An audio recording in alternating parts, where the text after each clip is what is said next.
uma coisa que me parece muito importante para a moçadinha dessa geração. A questão da hierarquia, do você perceber que para você chegar a ser o mestre, você tem que passar por todo aquele processo que fica bem visível na hora da roda, né? Quem comanda, quem está na ordem sucessiva, porque assim, essa geração ela tem uma característica muito imediatista, né? É a geração do aplicativo, então eles acham que o mundo está pronto, é só baixar um aplicativo, né?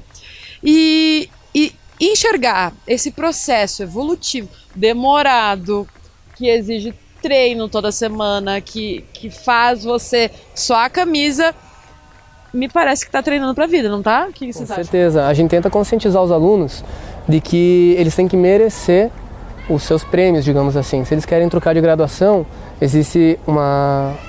como é que eu posso te falar? Uma consistência de treinos. Eles têm que participar, se dedicar, tem que ir no treino, ouvir, melhorar as notas na escola. Tem vários vieses que a gente tenta trabalhar para que eles cresçam na capoeira e também como cidadãos.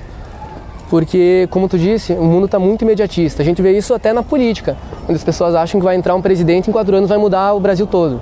E não é isso, é um trabalho de anos e anos. Então eles também têm que pensar dessa forma, que a gente vai começar a trabalhar agora para mais adiante colher. Então, isso que é muito bacana também, é outra coisa que a gente consegue trabalhar. É muito engraçadinho porque tem os pequenininhos, tem os mais altos, e eles conseguem jogar juntos, assim, como se um corpo encaixasse no outro, né? Como se Paulo Tran diria que o corpo de quem está para o público tem que ser como o corpo de um gatinho dormindo, todo maleável, né? Então eu vejo isso e acho muito interessante. E aí eu queria trazer essa questão por conta da consciência corporal, né? Quando você faz um esporte, agora falando sobre a ótica do esporte, né? Ou como a capoeira pode interferir a nível físico, né? Praticamente assim, se eu for te falar a nível físico, eu sou um exemplo disso, porque eu comecei a capoeira por ser gordinho, desengonçado, sem coordenação, e hoje em dia sou um professor de capoeira. Então a gente tenta assemelhar os papéis na capoeira, digamos assim, a pessoa que é mais acelerada, ela vai entrar na capoeira para buscar a calma. A pessoa que é muito calma, ela vai buscar a capoeira para acelerar. Então, de acordo com um aluno, a gente faz um estudo, é claro, da personalidade do aluno, como é que o aluno se comporta na aula. Tudo isso, através da expressão de movimento, a gente consegue entender a característica da personalidade do aluno. Então, digamos assim, um aluno que você vê que é explosivo, que é agitado, que é o tempo todo, você bota ele fazer as coisas agitadas, mas você tenta trazer ele para calma também. Você tenta trabalhar ele junto com um colega que é um pouquinho mais calmo, que é um pouquinho mais demorado na linha de raciocínio, até para ele entender essa diferença do colega. Por isso que na roda de capoeira a gente consegue essa harmonia do grandão jogar com o pequenininho. Então a gente consegue ter o grande entendendo que ele tem uma valência física onde ele tem que respeitar o pequeno na sua fragilidade, digamos assim. E muitas vezes até o pequeno acaba surpreendendo, porque ele acaba conseguindo, dentro das suas características, ser mais rápido, ser mais explosivo e consegue dar um jeito de jogar até melhor que o grande às vezes. Então a capoeira ela é muito complexa nessa questão e é um dos poucos esportes que até pouco tempo atrás não existia a diferenciação entre sexo nem entre peso nos campeonatos. Então era campeonato de homem com mulher, era de cara pesado com cara leve, e para ter uma noção, vários campeões mundiais brasileiros do nosso grupo são ou pequenos ou então até mesmo uma menina foi campeã brasileira em 2008, a professora Juma. Calma, né? Às vezes tem que dizer para o pequeno ir com calma, porque o grande é meio iniciante de repente na capoeira e o pequeno já é mais avançado. Então é uma coisa que a gente dá muita risada e também a gente vê essa consciência que eles adquirem com o passar do tempo, né? Então, quanto mais graduado o capoeirista vira, quanto mais ele avança no sistema hierárquico, mais noção disso ele tem. Uma coisa que eu posso acrescentar, porque Luan e eu somos colegas há muitos anos, né? Acho que logo depois, a gente não tava no dilúvio, mas a gente pisou no barro, né? Daí justamente. E uma das coisas que eu percebo da moçadinha que faz capoeira é que eles têm a punção. A proatividade, o tô pronto. O pronto pro ataque. Que é aquela punção de quem é que vai fazer a tua atividade? Eu faço. Isso, a gente estimula muito.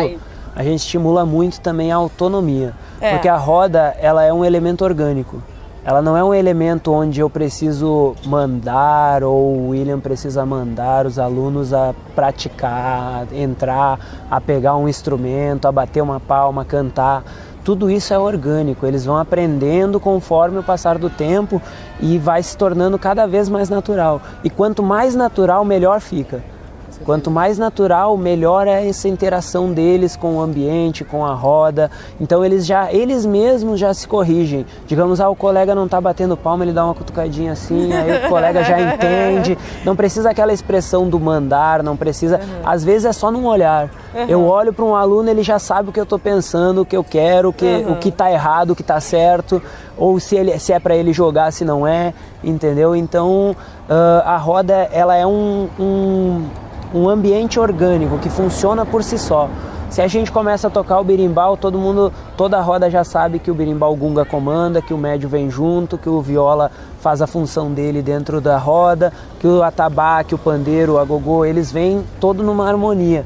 Isso tudo, a roda, a palma, que é o maior instrumento que tem na roda de capoeira, é a palma, porque às vezes são 60 pessoas batendo palma para um berimbau. Uau. Então, se a palma não estiver em sincronia, ela atrapalha toda a estrutura da roda, não tem berimbau que resolva, entendeu? Então, tudo isso tem que ser um movimento muito orgânico, tem que ser uma coisa muito natural. Às vezes demora para você conseguir encaixar algum aluno que tem dificuldade rítmica, que tem dificuldade de coordenação, que tem alguma dificuldade de entendimento, mas com o passar do tempo a gente vai fazendo aquele estímulo novamente, né, do que tem mais coordenação, trabalhar com o que não tem, do que tem mais musicalidade, trabalhar com o que não tem, e aí vai sincronizando, vai formando a roda num movimento orgânico que tenha uma boa harmonia. Né? Isso, essa autonomia e iniciativa que a gente estimula aos alunos se vê tanto dentro da capoeira como fora. Vou dar um exemplo que eu percebi essa semana nas aulas da ABEM. Cheguei na sala, normalmente tem algumas coisas bagunçadas, os alunos chegam e largam um casaco de um lado, tiram o tênis e deixam jogado. Alguns colegas já percebem isso, já vão lá, arrumam o tênis, deixam num cantinho, dobram o casaco, arrumam e avisam os colegas. Então não preciso eu falar às vezes, eles já de me conhecerem, entenderem a funcionalidade da aula, da questão do respeito, organização, eles já vão lá e fazem por si só. Sim. Então isso reflete em vários âmbitos da vida deles. É muito bacana isso porque a gente consegue influenciar não só no capoeirista, mas na pessoa que está praticando capoeira. Perfeito.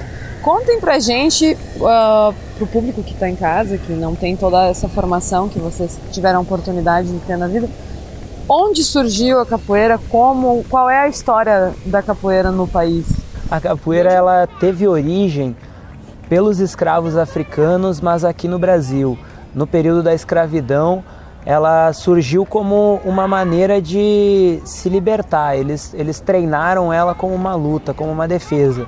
Então, digamos assim, há várias origens que a gente tem historicamente por historiadores ou então por ditos populares, mas a mais aceitável até hoje é que os escravos oriundos da África eles tinham aquela ânsia de se libertar no período da escravidão, das fazendas, enfim. E quando eles fugiam para os quilombos, eles treinavam essa defesa, digamos assim, contra os senhores de engenho. Eles treinavam na senzala, nos próprios quilombos, e com todas as lutas que já existiam na África, digamos assim, eles criaram como se fosse um MMA das lutas africanas, que foi a capoeira. A gente já conseguiu pesquisar a origem de várias lutas que somadas virariam a capoeira, mas nenhuma luta na África por si só representa a capoeira como ela é hoje. Então existia o berimbau já na África, existia a luta de mão, existia uma luta de queda, uma luta de pontapés, e todas elas, se a gente somar hoje em dia, ela forma a capoeira. Então, a origem mais aceitável que a gente tem hoje em dia é que esses escravos que vieram da África, eles tinham essa ânsia de liberdade aqui no Brasil e acabaram criando uma luta própria que nasceu aqui no Brasil. Então a gente fala que ela engravidou no navio negreiro e nasceu no Brasil, né? Muito boa. Então é uma luta afro-brasileira, mas é originária do Brasil, né? E ela sofre algumas influências também de alguns rituais indígenas, não é?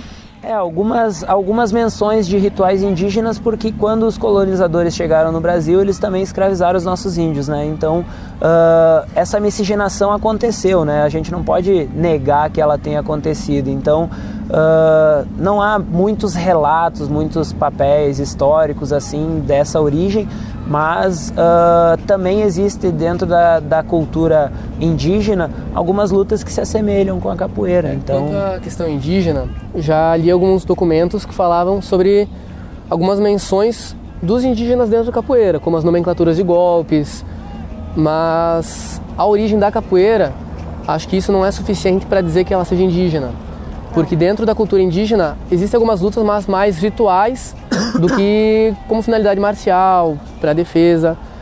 Então, por exemplo, o nome capoeira, ele se originou do Tupi-Guarani, não de um dialeto africano.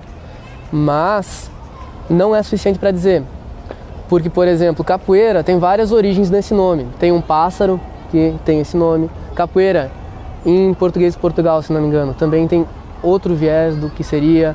Então vai muito da interpretação de quem está lendo, de quem está pesquisando, mas o mais aceitável, que tem mais comprovação, é de que ela é afro-brasileira.